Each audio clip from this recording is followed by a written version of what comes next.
Mindset Minder Monday. I'm so thankful for life with endless opportunities to learn, grow, and enjoy. This is Kristine. In this series of videos, I'd like to explore my thoughts on mindset. Does it matter? Why are some people so successful in business or any other area of their lives for that matter? Now, today is my 10th episode. Yay! Now, this is like a summary of the last 9 episodes that I have done. So, I'm glad that you are here with me today. I'd like to thank all of you that have subscribed, liked, commented, encouraged me in some way. Is there something that you'd like to hear? Let me know what your experience has been like so far, okay? Now, it's interesting how life always provides opportunity for growth. No matter what kind of experience we might be going through right now, I like the quote by Nelson Mandela. It's either I win or I learn. It is obvious to me that I started a whole new phase of my life and I'm getting into the driver's seat this time. I'd like to elevate my experience in every area of my life. So this year I decided to focus on creating an enabling environment that attracts success, to pay attention to my mind and learn how I can develop it better. Now, as they say, as within, so without. What is within? Our values, our mindsets. And they are deeply held beliefs that are held. And many times we are unaware of it. They are the attitudes and assumptions we somehow have created over time about who we are and how the world around us works. Now, we must have heard about Thomas Edison, that guy that failed, before he failed like 1,000 times before he developed the light bulb. Imagine 1,000 times. What kind of mindset is that? So it really boils down to how much do we want it? What is the price that we are willing to pay for that thing that we want? For Thomas Edison, his teacher said he was too stupid to learn anything. He was fired from his first 2 jobs for being non-productive. But I bet Thomas Edison didn't believe what they said about him, or else why would he continue to pursue making that light bulb? Now, there's no doubt that he believed in himself. So if you don't believe in yourself, no one will. What we think we are capable of is rooted deep in our subconscious mind. It holds our core belief. It has been said that the subconscious mind controls 95% of our lives and that it is 30,000 times more powerful than the conscious mind. As we can see, the subconscious mind takes the pie. The conscious mind, however, contains all the thoughts, feelings, reasonings, things that we know. But that's just a fraction of the subconscious, and that is why it is really important. Well, why is it important? Why does it matter? What we have on the inside will ultimately show on the outside. It's just a matter of time. Remember, as a man thinketh in his heart, so he is. There was a time in my life when I used to complain a lot. I used to always see the glass as half empty, which, as you can tell, led to a lot of dissatisfaction. So what did I get out of life? A lot of half glasses.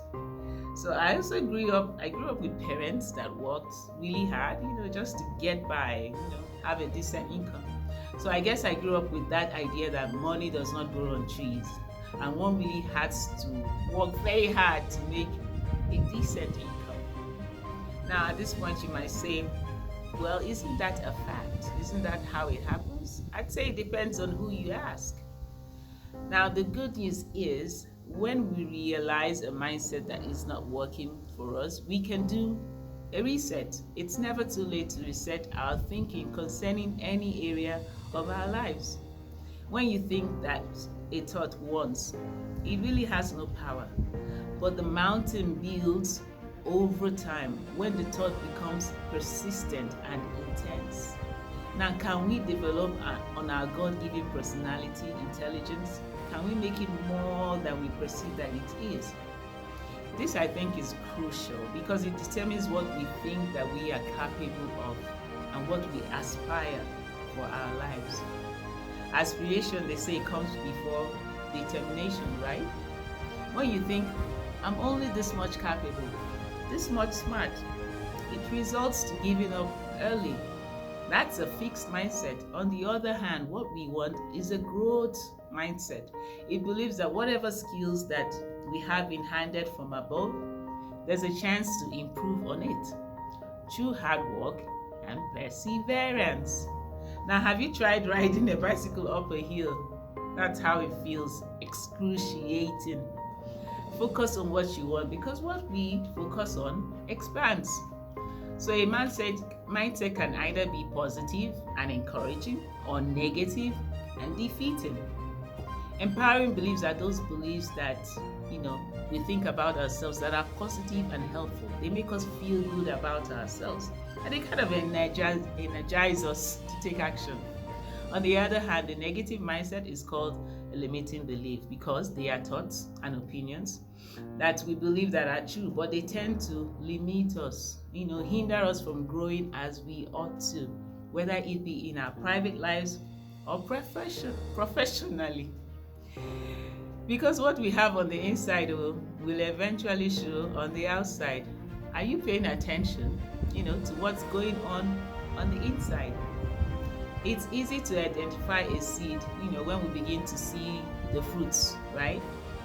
So if there's an area of our life that we are not seeing fruits, not seeing the success, that tells us there is a limiting belief there. Now, true, we cannot change our past, but guess what? We can learn from our past experiences. We can reset our minds, as we have. And thank me for asking. Step 1, identify the mindset that is not serving you. I suggest you write it down. Find out by paying attention to the subtle suggestions or arguments that our minds whisper about. Our limiting beliefs are deeply held in our subconscious mind, and many times we're not aware of it. They are formed through our past experiences, whether big or small. It's never too late to reset our mindset, our thinking concerning any area of our life. Step 2, think of a new set of beliefs to replace the false one. For example, replace money is the root of all evil with money is the root of all great vacations. How about that? Money is the root of all philanthropy. Money may be the root of all evil for someone who's evil, but for me, money can help me be a force for good. A new mindset can be created by way of daily affirmations using these empowering beliefs. Remember to not just say it, but see it. Feel it as much as you can. Continue to do so until it feels true and natural. It takes time and effort. Now, for whatever we are involved in today and for any area of our lives, I believe our task is to create an enabling environment for success. How? I'm glad you asked. Massive action. Read books, listen to podcasts, pay attention to your thoughts. Replace those limiting beliefs. Write your goals down and walk towards it like your life depends on it. Baby steps, but just keep moving. Pray, seek out a role model or mentor that you can emulate. Surround yourself with people that inspire you. When you want to see to germinate, what do? You do the work. You prepare the soil, you fertilize, you water it, in the right season. We nurture it. We only fail when we stop nurturing, right? When we give up. Remember, Rome wasn't built in a day. That mighty oak tree was once a little tiny seed. Just a little shift every day is what it takes. Mindset is a practice. You don't go to the gym once and consider yourself all set, right? A pathway is laid down by constant use, just like flowing water creates a groove in a rock. Enough time, enough intensity, and you have a river. Life always gives us an opportunity to be more. No matter where our pedestal begins from, start from where you are today. Be patient with yourself. Remember, you are the master of your fate. Should you resign yourself to victim? life will, without a doubt, offer you evidence of that. So if you're still here, like, share, and subscribe if you haven't. And remember to hit that notification button. Until next time, stay focused and beautiful. Bye.